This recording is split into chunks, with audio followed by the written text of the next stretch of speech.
राधे राधे सभी को। तो आज है स्नान पूर्णिमा। स्नान पूर्णिमा क्या होती है? निर्जला एकादशी के बाद आती है स्नान पूर्णिमा। तो स्नान पूर्णिमा के दिन भगवान जगन्नाथ जी का बर्थडे होता है। जगन्नाथ जी कौन है?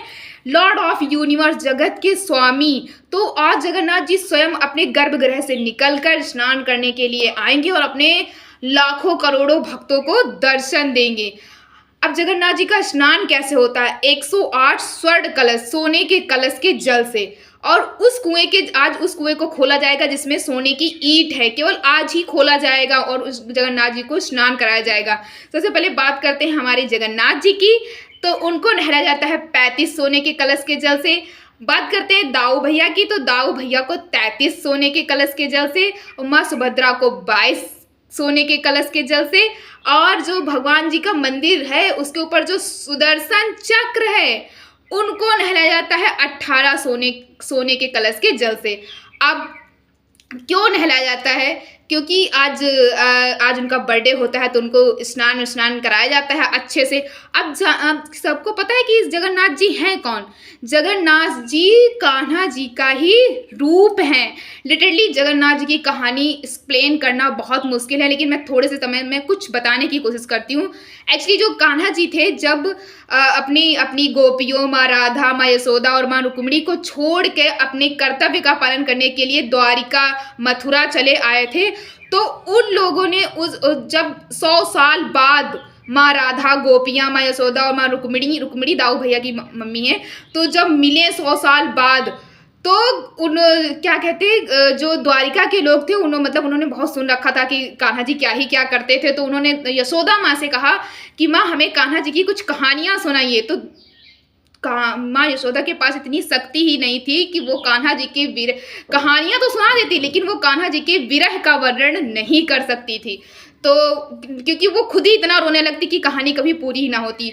तो दाऊ भैया की मम्मी रुक्मिणी जी ने कहानी सुनाई, मतलब कान्हा जी की अटखेलियाँ, क्या उन्होंने लीलाएं की। और जब विरह की कहानी सुना रही थी, तो कक्ष के बाहर ये सारी कहानियाँ कान्हा जी, दाऊ भैया, माँ सुभद्रा कक्ष के बाहर से सुन रहे थे। अंदर किसी को नहीं पता था कि कक्ष के बाहर ये तीनों लोग हैं।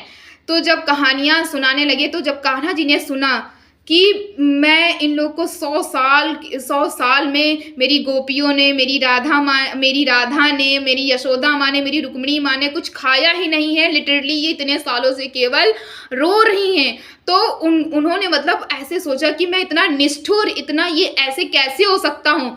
तो उन्होंने अपने भक्तों के प्यार में वो ऐसे रोए, कान्हा जी, दाऊ भैया, माँ सुभद्रा ऐसी रोई कि उनके अंग बहने लगे। उनके अंग जब बहने लगे तो अंदर किसी ने क्या कहते हैं बताया रुक्मिणी माँ को, तो वहाँ पे कहानी स्टॉप करवाई गई, नहीं तो वो अपने आप को पूरा ही बहा देते।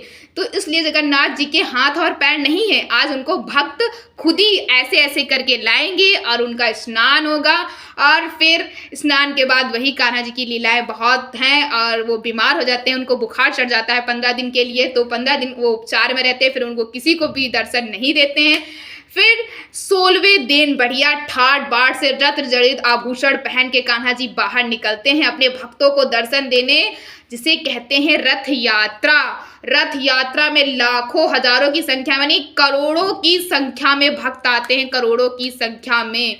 और मैं आपको जगन्नाथ जी की महिमा का एक्सप्लेन नहीं कर सकती। लिटरली जब मैंने जगन्नाथ जी की पहली बार कहानी सुनी थी ना, तो मैं बहुत रो रही थी कि हमारे भगवान ऐसे हैं। और मैं क्या बताऊँ, भगवान से जब जीवन तभी सार्थक है जब भगवान के प्यार में हमारी आंखों से आंसू बहने लगे, तभी जान जाना कि हाँ, हमें भगवान से लिटरली कुछ मतलब 0% प्यार है।